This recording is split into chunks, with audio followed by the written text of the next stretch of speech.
Bonjour à tous. Si vous êtes porteur de projet hardware, surtout ne faites pas cette erreur. Il y a une erreur que beaucoup d'entreprises font, que ce soit des petites, des grandes, et c'est avec leurs prestataires. Alors, si vous faites une entreprise hardware, vous allez créer un produit, vous allez forcément faire appel à des prestataires.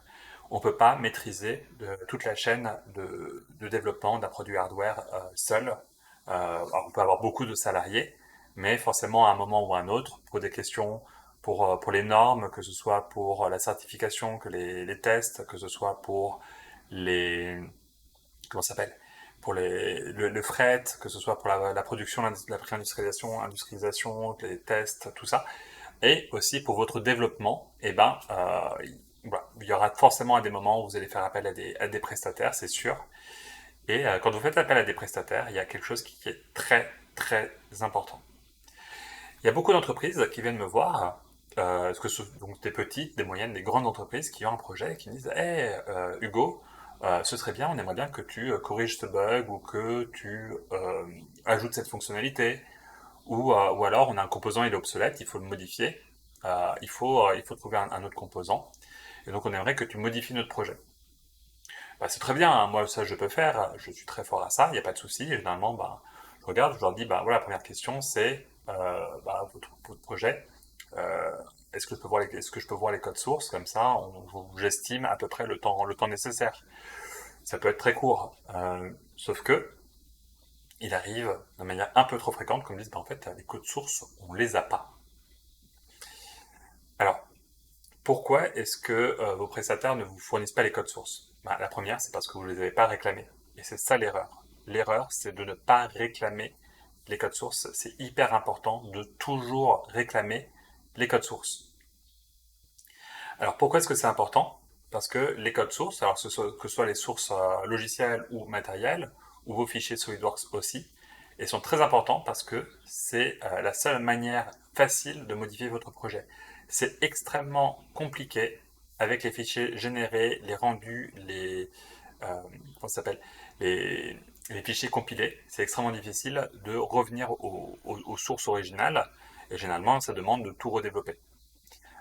Imaginez, voilà, on vous a fait un dessin en 3D détaillé d'une voiture.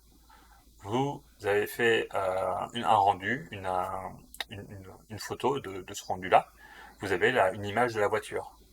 Et ben revenir à la 3D, au fichier 3D, c'est extrêmement compliqué. Bah, c'est exactement ça. C'est exactement pareil en logiciel ou c'est exactement pareil en électronique. Modifier les fichiers compilés, c'est faisable, mais c'est tellement compliqué que généralement on évite et c'est pas propre en plus. C'est difficile ensuite de pouvoir faire des modifications, puis d'autres modifications, ainsi de suite. Donc en fait, c'est généralement beaucoup plus rentable de recommencer le projet de zéro. Alors si c'est un problème logiciel, généralement on peut garder le matériel quand même, hein, il ne faut pas exagérer. J'ai déjà vu des entreprises exagérer là-dessus d'ailleurs. Mais non, généralement on a besoin de refaire à ce moment-là que le logiciel. Mais euh, mais voilà, on pourra pas juste rajouter simplement la fonctionnalité en claquant des doigts.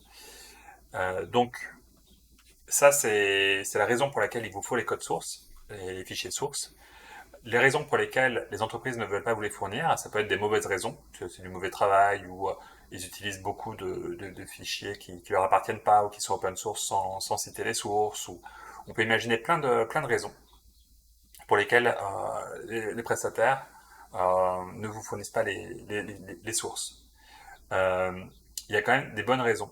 Et pour moi, la bonne raison de ne pas fournir les sources, c'est que ça peut arriver que le prestataire, si c'est un grand bureau d'études par exemple, il a ses propres librairies, ses librairies de composants, ses librairies de comment ça s'appelle, ses librairies logicielles, qu'ils aient en fait un environnement de développement interne à leur entreprise, à leur bureau d'études, et vous fournir les sources, ça signifie vous fournir au moins en partie, voire en totalité, cet environnement de développement qu'ils n'ont absolument pas envie de sortir, puisque c'était un très gros travail de leur part, et qu'ils le réutilisent pour plusieurs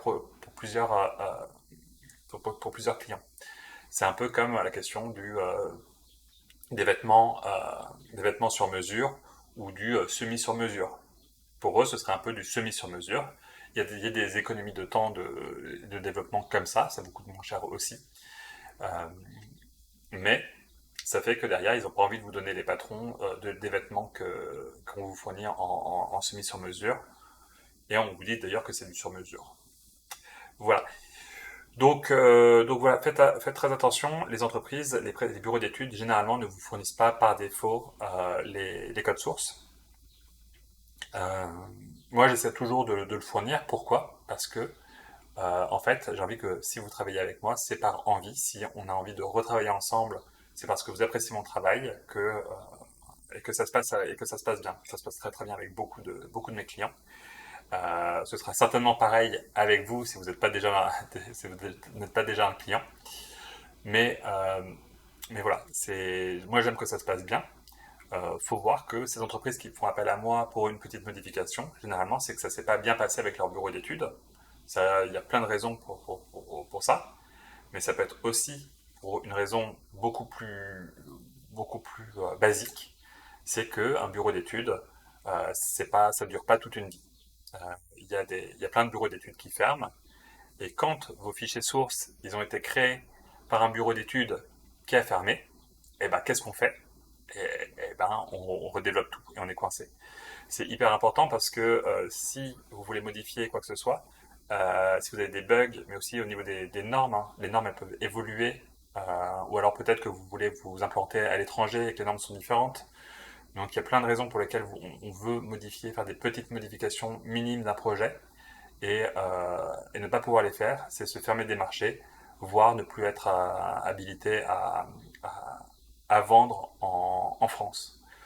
Donc voilà, faites très très attention à ça, surtout demandez toujours les codes sources.